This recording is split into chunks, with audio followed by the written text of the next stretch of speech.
Hello, the meaning of this presentation is to outline different reforms to be made to a certain area of land law. I will choose the Land Registration Act 2002 was the area of land law I will propose reform for. I will identify the issues and problems with the current law in place. I will critically analyze why there's a need of reform and propose reforms myself. I will look at the strengths and the weaknesses of the proposed reform. The Land Registration Act is a very relevant subject to look at as it defines what rights and all interests of purchase you may or may not have when buying registered or unregistered land. It also contains legislation that defines what interests are protected when titles are registered. That is a very important part of land law, and reforms to this area of land law could and would have an adverse effect if not handled sensitively. The issue that I see in the current state of the Land Registration Act 2002 is that there is a registration gap when the transfer and the transfer completed the disposition and registered the disposition to the land registry, because the section 27 under the Land Registration Act 2002, the disposition will only take an effect in equity and not in law during the period of waiting for registration,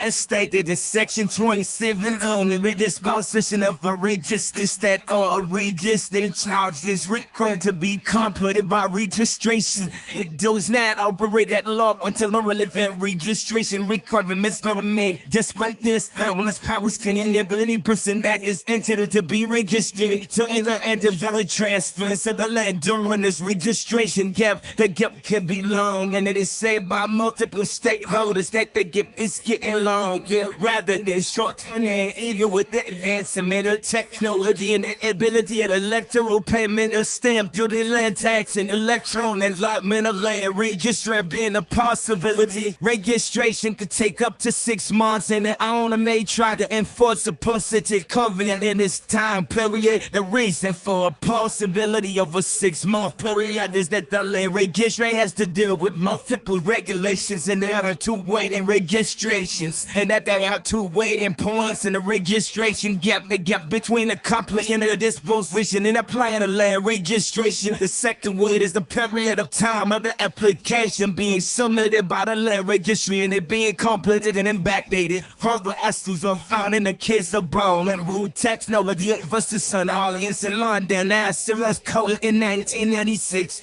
In this case, the tenant and the registered property of a standing 25-year lease was then transferred to a new tenant. The tenant that was leaving exercised his right to terminate the lease. The court of appeal held that the lease had not been registered by the time of passing to the other tenant. The Landlord and Tenants Act 1995 may have fixed these issues, but it has not been tested if registered properties can serve a valid breaking test, and if the new law covers break classes. In light of these issues, I have identified the Land Registration Act 2002. The reform I propose is to change when legal title passes from the transfer to the transferee to the date of the transfer from the date that it gets registered. I believe this will do it for the need of a trust to be created between the transfer and the transferee, and will avoid further legal problems that arises when that trust is broken. There would be no waiting period for the transfer after the transposition. Disposition has been completed and its owner's rights would be available to him after the transfer rather than after the registration has processed the application. The reform would also allow for the land registry to focus on the development of an online process that could shorten the overall process of receiving applications rather than relying on deeds and contracts to be sent to them classically.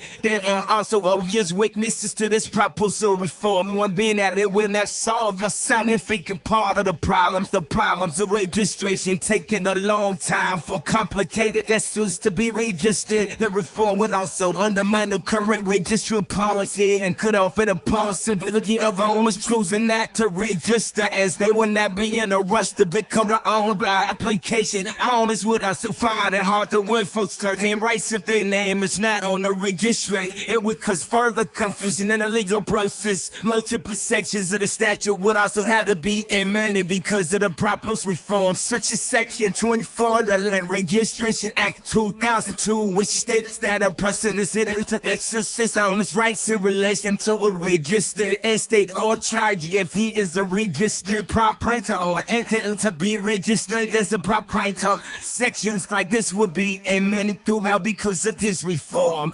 In conclusion of this, I believe that this reform would offer clarity for owners and stakeholders, and when they are entering to their owners' rights exclusively rather than joining live with the previous owner. The registration gap would also be non-existent. I don't want no confusion of legal rights. Despite this, I think the weaknesses mentioned above are overbearing, and the reform would cause more problems than it solves. The next step of a better solution in this area, I believe, cannot be found in legal reform and technological investment and improvement towards the land register, which would offer the ability to have a complete online conveyance. This, I believe, is the next step in this area of the Land Registration Act 2002. If the proposed reform did not provide a solution to the current issues, another small but important issue that I've identified in the Land Registration Act 2002 is that couples with registration is triggered by certain events such as transferring the property or forcing it to be registered to the land registrar. I believe that this causes inconsistency and importance for registering the property in the major deal land in England and once is now registered. However, 100% has not yet been registered, as millions of properties had to be registered. The registering of these properties had to be visited by the Land Registration Act 1925 to 2002. The fact that not every property is registered, there has to be legislation to cover the rights and interests of those who registered properties. Important cases like Midland Bank Trust versus Green and Kingswood Finance versus Tesla 1986 have been formed due to unregistered land.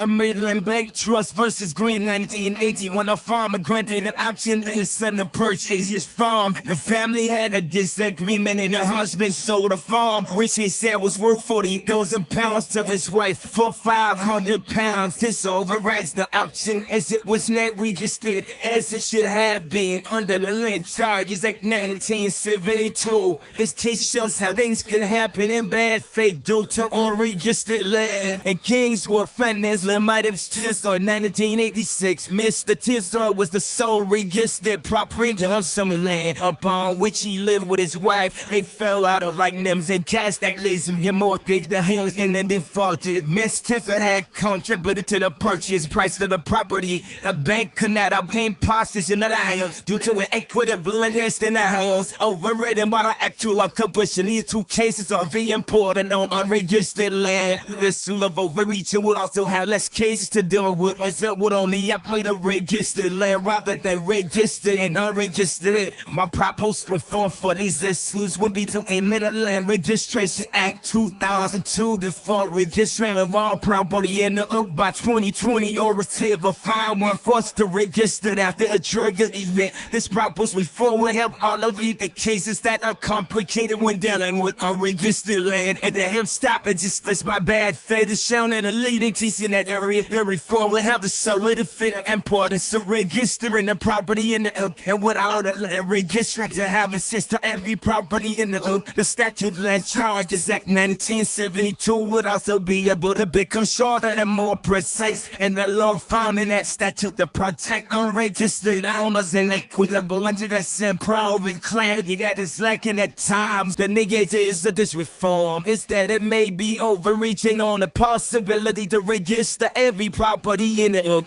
It may even be impossible to know if every property is registered after 2020. The fine proposed may provide an incentive to register a property. However, it may stop owners from registering after 2020 to avoid the fine. In conclusion of this proposal, I believe this is a needed reform to solidify the importance of registering land in the oak.